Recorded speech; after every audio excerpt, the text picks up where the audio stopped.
Hello, everyone. My name is Lisa Pesnacek with a Dynamic Self Astrology, and I'm going to be giving you an overview of the exciting astrology for 2024. Are you ready for an action packed month? There is a lot happening in April. So, April 2024 begins with Mercury stationing retrograde. This happens on April 1st, which is kind of incredibly accurate and hilarious at the same time that Mercury is stationing retrograde on April Fool's Day. I suspect that many of us will be encountering blatant cosmic jokes around this time, such as transportation mishaps, communication loopholes, and or technology just going haywire. This Mercury retrograde lasts until April 25th and travels from 27 degrees Aries to 15 degrees Aries. What makes this Mercury retrograde so gnarly, and you're probably feeling this already, is that we are simultaneously in the middle of eclipse season as this retrograde is happening. So there's a lot of action happening within the sign of Aries. Take a look at your chart, see where Aries is, see what planets, angles, all that sort of stuff to get an idea of where all of this action is taking place. As per usual with Mercury retrograde, expect the same shenanigans, but this time with a bit more of a kick. So be sure to back up your technology, triple check the details that you are depending upon, and be prepared to move a bit more slowly at times in order to accommodate the inevitable mishaps. Delays are a given during Mercury retrograde. So switching gears a little bit, in the lead up to the solar eclipse, Venus makes its annual conjunction to Neptune on April 3rd. This is a very romantic and creative combination, illuminating the dichotomy that we are being asked to address with this Aries-Libra eclipse cycle. That's kind of why I wanted to include it in here. And which is the Aries-Libra eclipse cycle is asking us, how can we partner and be in partnership with others and still maintain our autonomy? Aries urges us to remember that two individuals in partnership are more powerful than a merged pair who have lost their individual centers. However, this Venus-Neptune combination and the dreamy sign of Pisces reminds us not to fear merging, that there's a benefit to it. The act of merging is a state of complete and beautiful trust, and that there's much more to either of us which holds us together within our relationship. The relationship itself is an ongoing expression of the divine at work. So this is really bringing the spiritual element into relationship in general.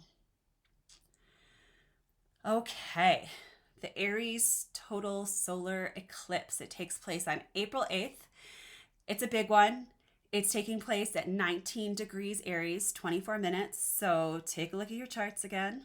The highlight of this solar eclipse is its exact conjunction to Chiron. Chiron points us towards the persistent pain within us, urging us to take note of, where does it hurt? Chiron is the wound that keeps us separate somehow, where we feel outcast and maybe even misunderstood. On one hand, this eclipse is asking us to step into our independence and stand strongly on our own conviction, no questions asked, which is Aries, to take a chance no matter what the repercussions. And on the other hand, Chiron adds a poignant layer to stand within our conviction because of and or despite of our deepest wounding. At its core, this eclipse is recognizing that being courageous is rife with pain and fear, but it is encouraging us to take the leap regardless. Adding to the intensity, both Mars and Saturn are closely contraparallel by declination to the Sun and the Moon. What this means is that we have a strong Mars-Saturn element to this eclipse, and we're gonna feel it. This Mars-Saturn alignment with the Sun and the Moon strongly corroborates with the Chiron influence that I just described, and which suggests the potential for solitude, separation, even depression.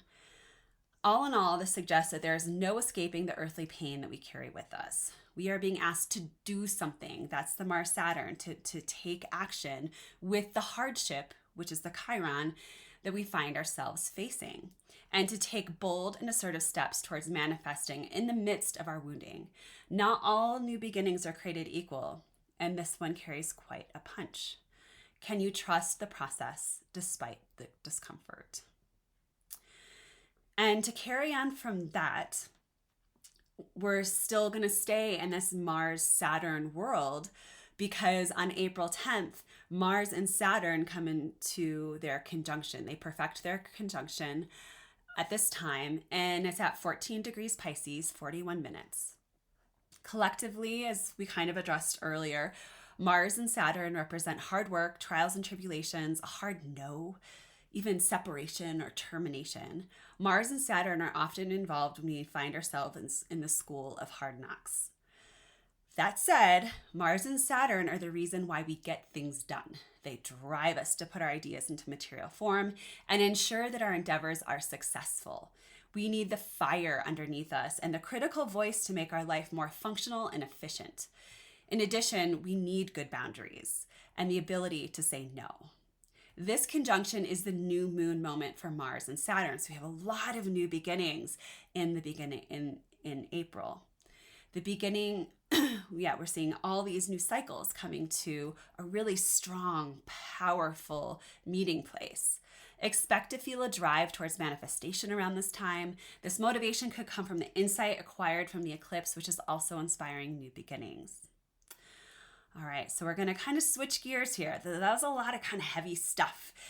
But luckily, April is also offering up some really exciting, expansive opportunities. What I'm getting into next is this Jupiter conjunct Uranus. That's what I'm talking about. April is having all the fun this year. It's just having a party. And the Jupiter-Uranus conjunction is the highlight of what's happening.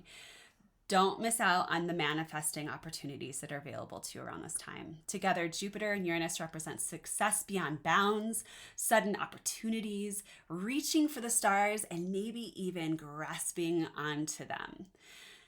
This is going to happen on April 20th, and it's at 21 degrees Taurus, 50 minutes. So take a look at your charts again. This is a good one to have really nailed down so you know where to kind of focus on the good, where it's coming in, what it's touching in your chart. You may already be seeing the benefits of this transit manifesting in your life and be witnessing the unfolding of beneficial and even lucrative opportunities as Jupiter has been coming closer and closer to this exact conjunction. During this time, don't be afraid to risk it, to take the leap and to manifest all of those pesky dreams that have been lingering for way too long. And honestly, you may not need to do too much to get this ball rolling.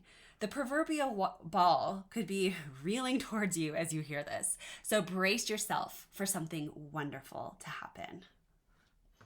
And the last little bit that I'm going to touch on for the month of April is the Scorpio full moon. It takes place on April 23rd, and it is the best part about this full moon is that it definitively ends this eclipse season until we step into the next one several months down the road. So congratulations when this full moon happens on April 23rd, you will have survived another eclipse season. The highlight of this full moon is that it's in a square to Pluto. If you remember back to January, February, the new and full moons at that time were strongly rooted in their relationship to Pluto, who had just ingressed into Aquarius. Around that time, we saw an influx of forward-moving activity, glimpses of the future, and many experienced the need to upgrade their life in a variety of different ways. Basically, we were being urged to step into the highest versions of ourselves because the old versions were not adequate for the future that we're collectively individually stepping into. This Scorpio new moon is reiterating the same intention. As a Scorpio full moon perfects, Pluto will be about as far into Aquarius as it will proceed until 2025. And this is at 2 degrees Aquarius. The other side of this is that Pluto, during the time of the full moon, is very slowed down, about to stop. It stations retrograde in 8 days, so it's sluggish, And what happens when we have slow planets is that they become more potent. Their energy becomes more powerful. So the Scorpio new moon is pulling in the full and even exaggerated magnitude of Pluto's influence. Hence, our personal and even collective metamorphosis remains largely on the menu. The invitation that we're receiving from the Scorpio new moon, from the way that I'm looking at it, is basically go deep or go home. So there you go. The closing here is that chances are many of our lives will look significantly different at the end of April, or at least the seed will be planted for such changes. A lot of times with eclipses, it can take like 6 months to really get an idea of what was planted at that time. So take note of how you're stepping into April. Be open to meaningful shifts from the very beginning. Great changes are at hand. We see some very challenging invitations for change, as well as very exciting and exuberant opportunities. Despite the potential challenges, please do not hide away in your hidey hole to try to avoid the shifts that are headed your way. As Earthlings, this is what we're here for. Although we cannot usually see the greater benefits that are happening on a larger scale as a result of our personal and our spiritual growth, that doesn't mean that nothing is happening. The work that we put into our personal and spiritual development creates healing ripples far beyond our sense of perception. Know that.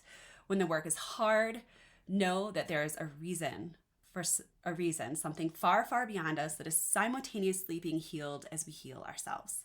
This is a great month to create more ripples. Thank you very much. I look forward to seeing you next time. Take care. Bye.